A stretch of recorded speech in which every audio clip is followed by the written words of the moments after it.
தஞ்சை மாவட்டம் கும்பகோணத்தில் கோட்டாட்சியர் அலுவலகத்தை முற்றுகையிட வந்த தமிழக வெற்றிக் கழகம் கட்சியினரை போலீசார் குண்டுக்கட்டாக கைது செய்தனர். இந்த காட்சிகளை திரையில் பார்க்கிறோம்.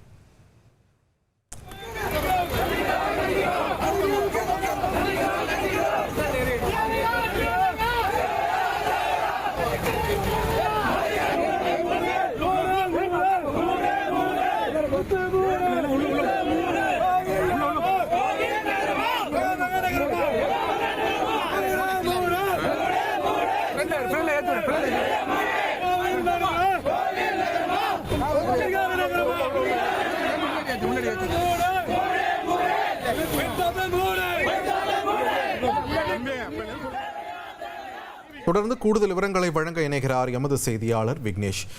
வணக்கம். என்ன காரணத்திற்காக தாவேகாவினர் இந்த முற்றுகை போராட்டத்தில் ஈடுபட்டாங்க? கைது செய்யப்பட்டவர்கள் தற்பொழுது எங்கு அழைத்துச் செல்லப்படுகிறார்கள்?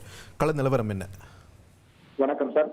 கும்பகோணம் உச்சிப்பிள்ளையார் கோவில் பின்புறம் நாகேஸ்வரம் கோவில் மற்றும் சாரங்கபாணி கோவில் பேரூர் வீதியை இணைக்கும் சாலையை புதிதாக தனியார் சொகுசு மதுபான கூடம் திறக்கப்பட்டுள்ளது.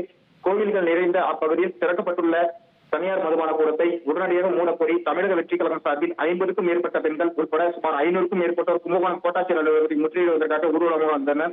அவர்களை போலீசார் பந்தபுரி ரவுண்டானா அருகே தடுத்து நிறுத்தினர். அப்போது போலீசாருக்கும் தாவேகாவினருக்கும் இடையே தள்ளுமுள்ளு ஏற்பட்டது.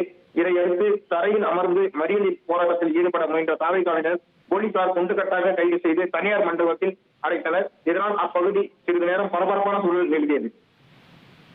நன்றி விக்னேஷ், உங்களுடைய விரிவான தகவல்களுக்கு.